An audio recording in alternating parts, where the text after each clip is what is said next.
Coach Bamboo, sino na ang next batch of 3 na lalaban sa knockouts? Ang unang tatawagin ko ay si Queenie.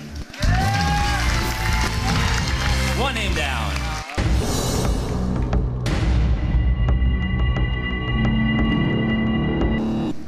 Angelo. Queenie, Angelo, and one more name. Last name, Coach Bamboo.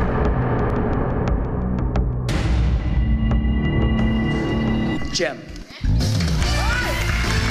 We have Queenie, Angelo, and Jem. To the rest of the teen artists, you may step down. We will see you later on.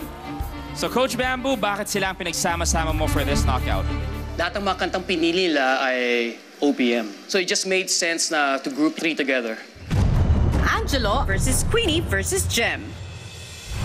Dahil sa nakakatindig balahibong interpretasyon ng battles, ang teen artist na pinalaki ng lolo na si Queenie ang nanatili sa kamkawayan.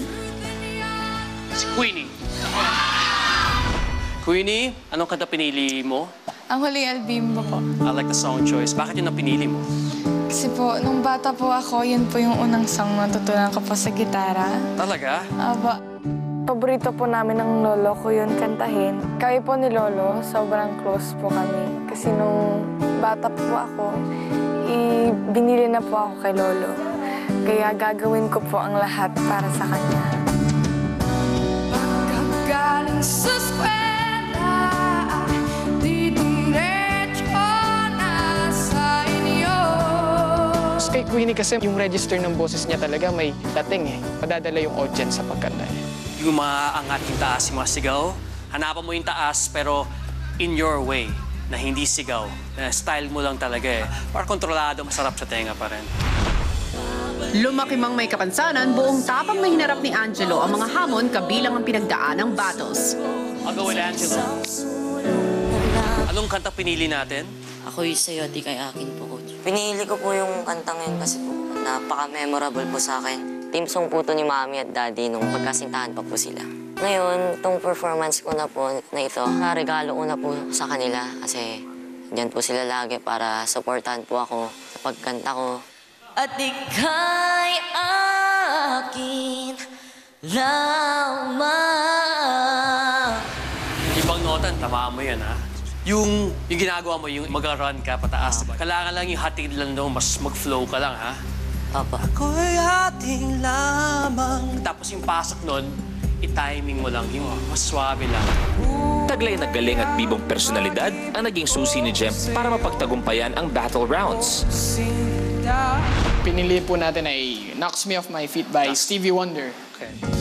I don't wanna bore you with it. Oh, but I love you. Tama. Wait, stop this, parang. Well, kay Jem, medyo nahirapan nga siya sa first choice niya. Nagsastruggle ako, nahirapan ako sa kanta. Problema ka ba vocally rin na yun, no? Okay, medyo pagod na rin. Subok tayo ng isa pang kanta. I will pick an OPM song po. Yung napili kong kanta is Sorry Na Pwede Ba? Originally by Rico J. Puno. Gusto ko siya lagyan ng twist. Gusto ko siyang gawing Jem Makatuno. Nagustuhan ko yun, syempre, kasi may gitara na ako. I'll do it my way po. Parang... Yun ang gusto kong marinig. Okay. Mapadinig na lang. Buhay ko'y nasa'yo. Pinakakinakatakutan ko po si Jem. Kung kumakanta siya, joy lang. Nadadala po kami mga audience. So. It's a better song choice. It just fits you a lot better. At yung version na ginagawa mo, okay, maayos. Gusto ko lang yung certain lines, sa umpisa pa lang, andun na yung sayaw sa boses mo, ha? Ito yung habit mo na parating bumibuild up ka to it, eh. And from the start pa lang, game ka na agad. You know, sing it now with that dance, yung sayaw. Tinutukan ni Coach Bamboo si Jem, lalo't nagpalit siya ng kanta.